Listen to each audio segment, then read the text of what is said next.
یہ بھائیوں most detail حدیث ہے عذاب قبر کے حوالے سے. میں اسے ورڈ بائی ورڈ پڑھوں گا اوریجنل کتاب سے. سنن ابی داؤد میں 4753 ہے. مسند امام احمد میں جلد 4 صفحہ 287 پر 18557 ہے. اور المستدرک للحاکم میں 107 نمبر حدیث ہے.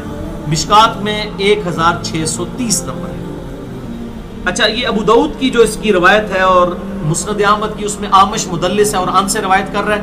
لیکن جو المستدرک للحاکم کی روایت ہے اس میں امام آمش نے اپنی سما کی تصریح کی ہے اور انہوں نے کہا کہ میں نے حدیث سنی ہے. ان سے روایت نہیں کی بلکہ انہوں نے حدثنا سے کی ہے. المستدرک للحاکم 107 نمبر حدیث میں وہ پڑھنے لگا ہوں ورڈ بائی ورڈ تاکہ اس کا سوز و گداز جو ہے وہ قائم رہے.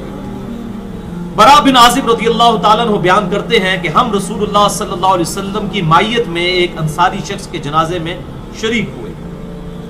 ہم قبر تک پہنچ گئے. ابھی اس کی لحد تیار نہیں ہوئی تھی کہ رسول اللہ صلی اللہ علیہ وسلم ہمارے پاس بیٹھ گئے. ہم بھی آپ صلی اللہ علیہ وسلم کے گرد بیٹھ گئے اس حال میں گویا ہمارے سروں پر پرندے ہیں. یعنی فل اٹینٹو ہو کر آپ صلی اللہ علیہ وسلم کے ساتھ ہم بیٹھ گئے.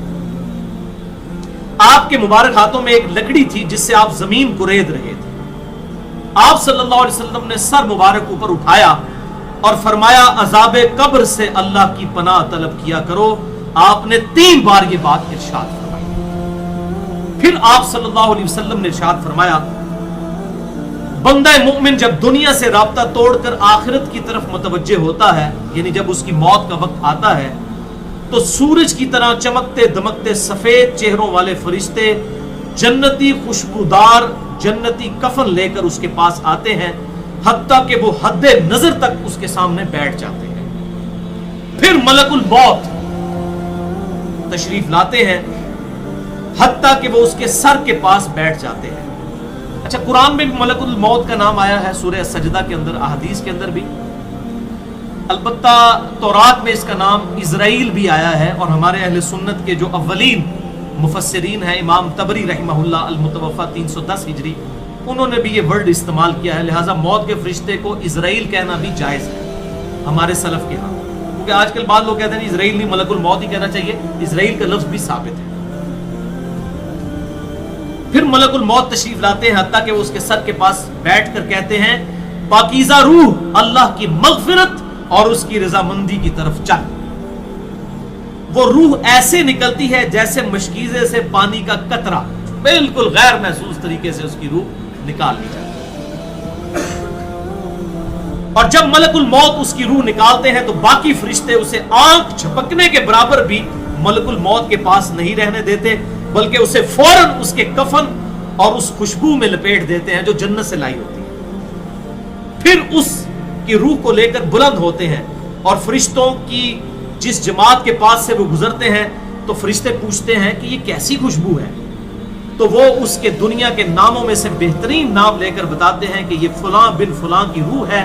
حتیٰ کہ وہ اسے آسمان دنیا تک لے پہنچتے ہیں اور اس کے لیے دروازے کھولنے کی اجازت طلب کرتے ہیں تو جنت کے جو آسمانوں کے دروازے ہیں اس کے لیے کھول دیے جاتے ہیں. پھر ہر آسمان کے مقرب فرشتے اگلے آسمان تک اسے پروٹوکول دیتے ہوئے اس روح کے ساتھ جاتے ہیں حتیٰ کہ اسے 7ویں آسمان تک پہنچا دیا جاتا ہے. تو اللہ تعالیٰ فرماتا ہے میرے بندے کا نامہ اعمال علیین میں لکھ دو, جو سورۃ المطففین میں آیا ہے. علیین اور سجین یہ 2 مقامات ہیں. ایمان والوں کی روحیں جو ہیں علیین میں ان کا نامہ اعمال لکھا جاتا ہے اور جو منافقین ہیں مجرم ہیں سجین میں لکھا جاتا ہے. سورۃ المطففین سورت نمبر 83 ہے پارہ نمبر 30 کے اندر.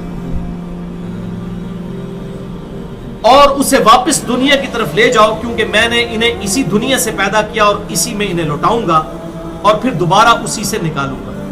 پھر اس کی روح اس کے جسم کی طرف لوٹا دی جاتی ہے. لیکن یہ لوٹنا دنیا کا سا لوٹنا نہیں ہوگا, یعنی وہ لوٹنے کے بعد یہ نہیں ہے کہ ایک مردہ قبر میں کوئی بیٹھ جائے گا ہمیں نظر آئے گا.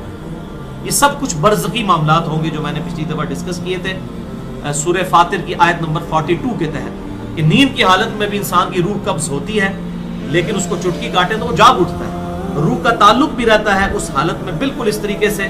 یہ ایک ڈیفرنٹ لائف ہے, برزخی لائف. پھر 2 فرشتے اس کے پاس آتے ہیں یعنی اس کی قبر میں, اسے بٹھا کر پوچھتے ہیں اب یہ وہ 4 سوال یہاں پر آ رہے ہیں اس ڈیٹیل حدیث میں. پہلا سوال کرتے ہیں تیرا رب کون ہے؟ من ربک؟ وہ کہتا ہے ربی اللہ، میرا رب اللہ ہے.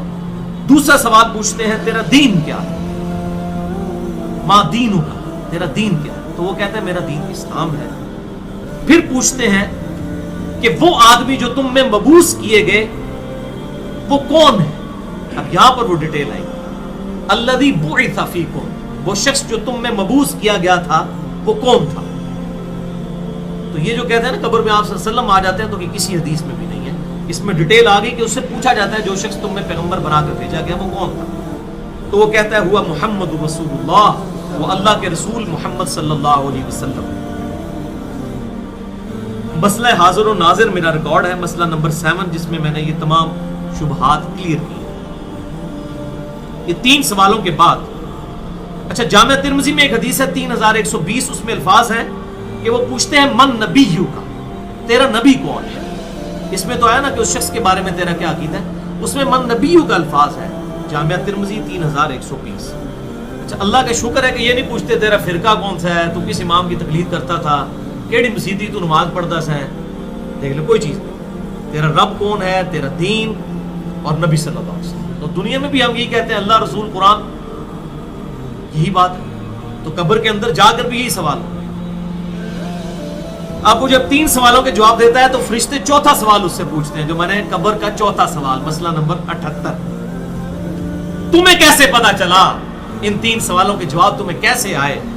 وہ کہتا ہے میں نے اللہ کی کتاب پڑھی تھی، میں اس کتاب پر ایمان لایا اور میں نے اس کے حق ہونے کی تصدیق کی. اللہ کی کتاب پڑھی ہوگی تو تصدیق کرے گا نا. اگر سنا کے سنی ہوگا تو کیا تصدیق کرے گا؟ ہاں پڑھا کے سنی ہوگا تو تصدیق کر دے گا.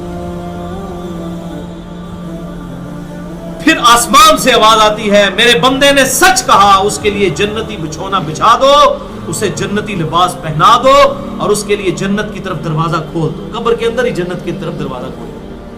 یعنی آپ سمجھ لیں جس طرح یہ اب ٹچ سکرین موبائل رکھ کے اور جناب لیپ ٹاپ رکھ کے سامنے لوگ بیٹھے ہوتے ہیں نا، تو ایک دوسری دنیا میں چلے جاتے ہیں. تو جنت کا فزیکلی دروازہ کھول دیا جائے گا، اس کو جنت کی ہوائیں بھی، خوشبو بھی آئے گی اور انتظار وہ کرے گا. وہاں اسے ہوا کے جھونکے اور خوشبو بھی آتی ہوگی اور حد نظر تک اس کی قبر کو کشادہ کر دیا جائے گا. خوبصورت چہرے، خوبصورت لباس اور بہترین خوشبو والا ایک شخص اس کے پاس قبر میں آئے گا اور کہے گا اس چیز سے خوش ہو جا جو چیز تجھے خوش کر دے، یہ وہ دن ہے جس کا تجھ سے وعدہ کیا جاتا تھا. وہ شخص پوچھے گا کہ اے شخص تو کون ہے، تیرا چہرہ بھلائی لانے والا چہرہ ہے. وہ جواب دے گا میں تیرا عمل صالح ہوں. یعنی نیک عمال ایک خوبصورت انسان کی شکل میں اس کی قبر میں آ جائے گا.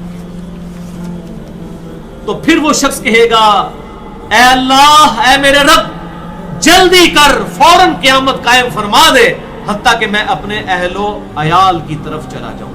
یعنی مومن کہے گا اللہ جلدی جلدی قیامت آئے، مجھے تو اینڈ رزلٹ نظر آ رہا ہے، مجھ سے انتظار نہیں ہوتا، فوراً قیامت آ جائے.